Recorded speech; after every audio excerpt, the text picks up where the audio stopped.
Today, we're going to break down a skill that can honestly make or break your career, choosing the right way to send your message. Now, before we dive into this critical subject, please take a moment to like this video and subscribe to the channel for more expert breakdowns. You know the feeling, right? We've all been there. You spend forever crafting what you think is the perfect email. You hit send, and then crickets. Or maybe you bring up a big idea in a meeting, and it just lands with a thud. Well, chances are the problem wasn't what you said, but how you chose to say it. And that brings us to this classic quote from Marshall McLuhan. The medium is the message. What does that really mean?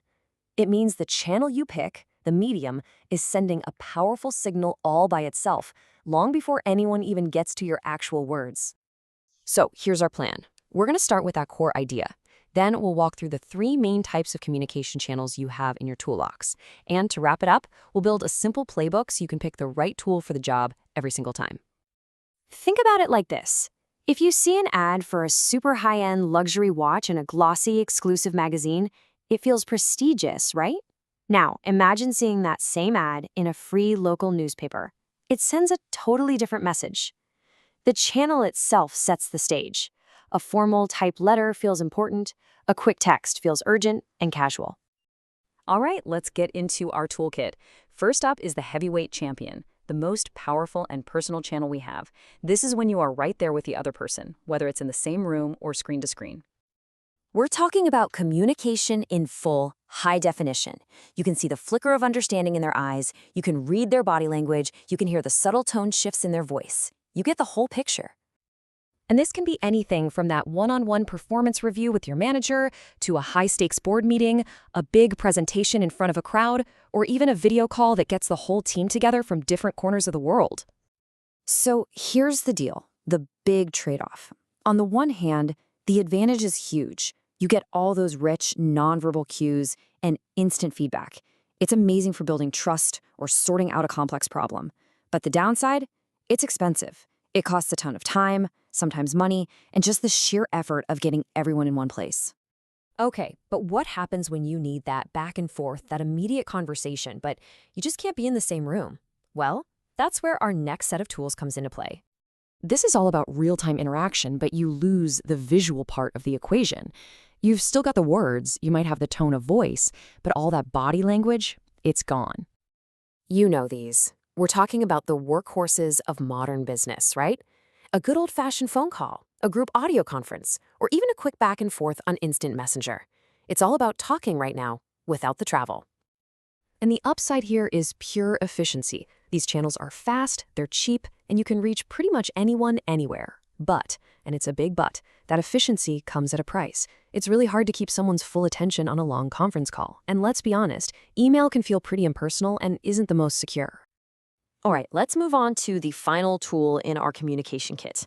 Now, this one isn't about conversation at all. It's about creating a formal, permanent record of what's being said.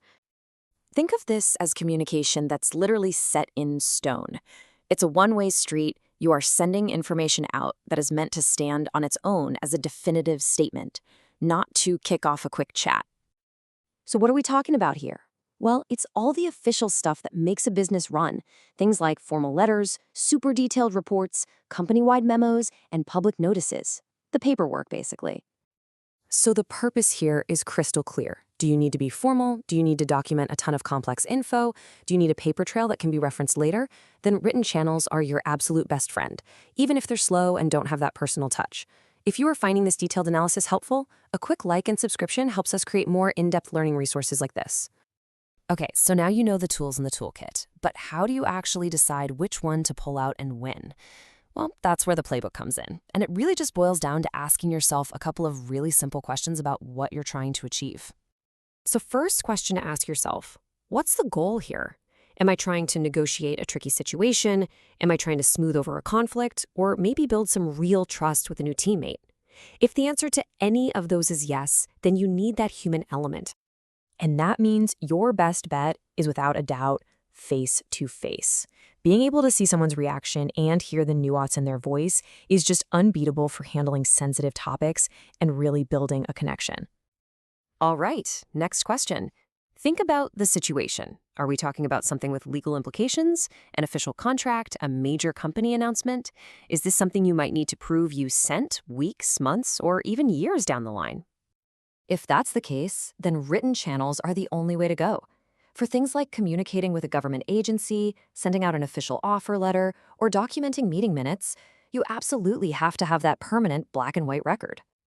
You know, this slide right here really brings it all home. Just look at the trade-offs. Over on the left, oral channels are all about high speed and high personal focus. Over on the right, written channels are about high formality and high record keeping. It's a balancing act. Every time you communicate, you're making a choice. Are you optimizing for human connection, or are you optimizing for documentation? Because you really can't have it all. So let's just boil this all down. First, always remember, the medium is the message. Your choice sends a signal. Second, go face-to-face when the relationship matters most. Third, go written when you absolutely need a record. And you know the real pro move? Combine them. Send a detailed report and then follow it up with a face-to-face presentation to get the best of both worlds. So I'll leave you with this question to think about. Which channel do you need to get better at using? Think about that last message that just didn't land right. What could you do differently next time? Because getting this right isn't just a nice-to-have skill. It is a genuine communication superpower. Thank you for watching. If you mastered this concept, show your support by liking the video and subscribing before you go.